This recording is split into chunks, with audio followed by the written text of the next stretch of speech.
those are really the things that help progress you forward as an artist and just a human in general. Like, you have to work through the tough and unproductive moments to find things that matter, right?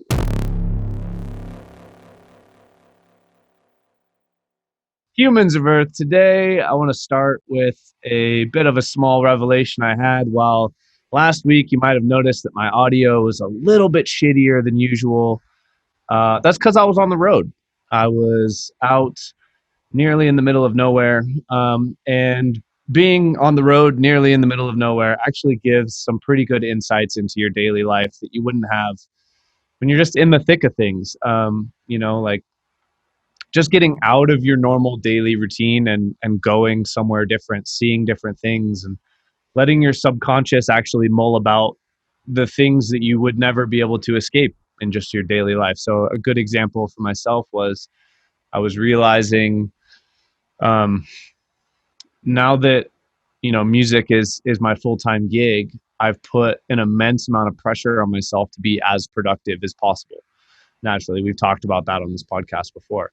But one of the things that I didn't realize that I was kind of self-sabotaging on was the concept of, basically, I put so much pressure on being productive all the time that I would take and prioritize a small productive win over a larger, potentially unproductive venture into learning and doing additional things, right? So those hard, difficult tasks of watching 4 hours of video content and trying to learn something, or downloading a new program and trying to learn it so you can implement it into a thing that you're trying to build, or a product you're making, or whatever. Those things, like, you're gonna have 2 or 3 unproductive hours learning that stuff. Like, that's just comes with the territory. And I've realized that I was kind of prioritizing that stuff lower, and instead doing like the smaller, making tweaks to things that are already working, or answering like emails and just stupid stuff like that, when really none of those maintenance things move the needle on progress towards your goals. It really is the deep work where you do have a 4-hour thing that 3 hours are unproductive, and then you finally break through and figure out how to do it, and then you have those skills that you can use for additional things. And so those are really the things that help progress you forward as an artist and just a human in general. Like, you have to work through the tough and unproductive moments to find things that matter, right? And I had realized that I was doing that to myself, but I only realized that because I was outside of my normal daily grind of forcing myself to do things. And then once removed from that situation, I was like, holy shit, I'm doing this to myself.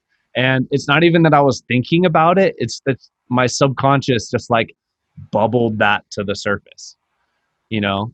And I think that that's so important, because your subconscious really does do a lot more heavy lifting than you think. Totally. What do you guys think? Yeah, totally, man. I'm curious, like, what do you feel like, what do you feel like you haven't been focusing on that you want to start prioritizing more now, that like you felt was unimportant prior?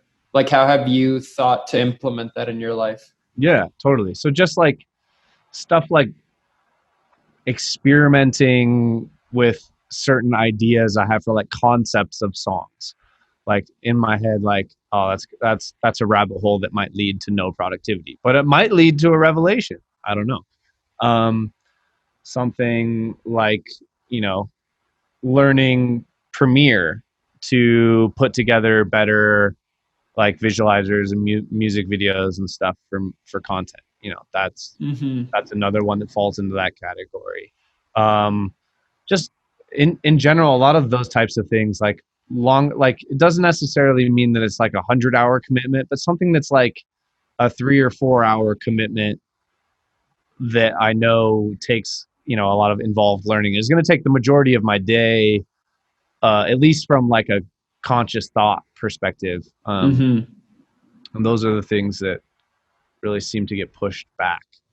Yeah, been there, man.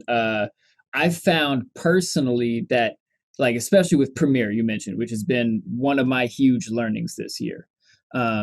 Finding a way to like gamify or like marry those two concepts in your head where it is this long drawn out less productive thing that is aiming towards this possibility of much larger productive ends way down the road, but it's hard to see that when you're just sitting there watching tutorials. It's like, damn, I actually didn't make any videos.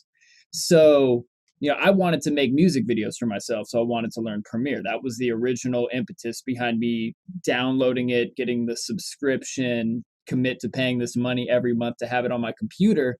But me finding ways to have to implement whatever skills I was learning along the way for much easier tasks. Like, for example, taking an hour-long podcast and chopping 5 and 10-minute segments out of it to put on YouTube. What's up, YouTube? Hey, how you doing?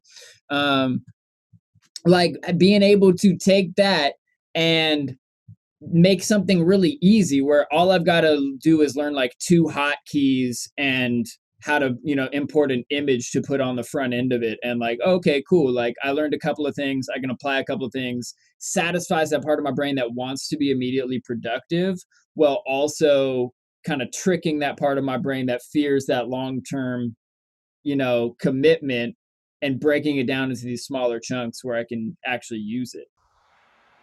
Totally.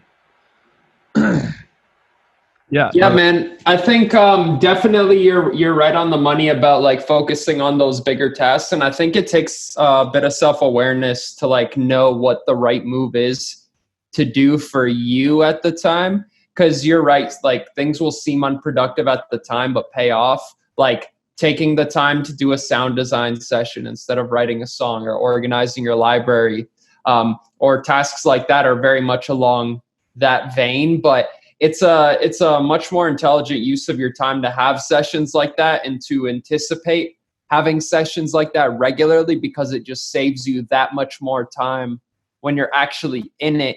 So like you said, you spend those 3 hours where you're sort of in this exploratory phase where you don't know what you're doing exactly. You're just sort of trying to pick up the pieces and like sort of stitch together this idea you have. But now, next time you hop into it, you might just need to watch a 20-minute tutorial to see how to do this like one extra new thing you want to do. And then everything else is built up on that old foundation. So it's like, as soon as you put in that initial investment of time, now it's going to take you less time in the future. You can optimize your workflow, do all these things, so you can get those reps in a much shorter amount of time and get that quality through quantity, like we always talk about. I like it. What's up, humans? It's Luke, your friendly neighborhood trap Jesus. Thanks so much for watching the podcast, checking out our videos. We truly appreciate you. So, Rip Kenny, Tesco, and myself got you a gift. We made you a free sample pack. It's got basses, it's got FX, it's got crazy percussion and Foley sounds, and it's free. It's all yours. Just click the link in the description below. Also, make sure to hit that subscribe, hit that like button, and share this with your friends. We appreciate you. Peace out and peace among worlds.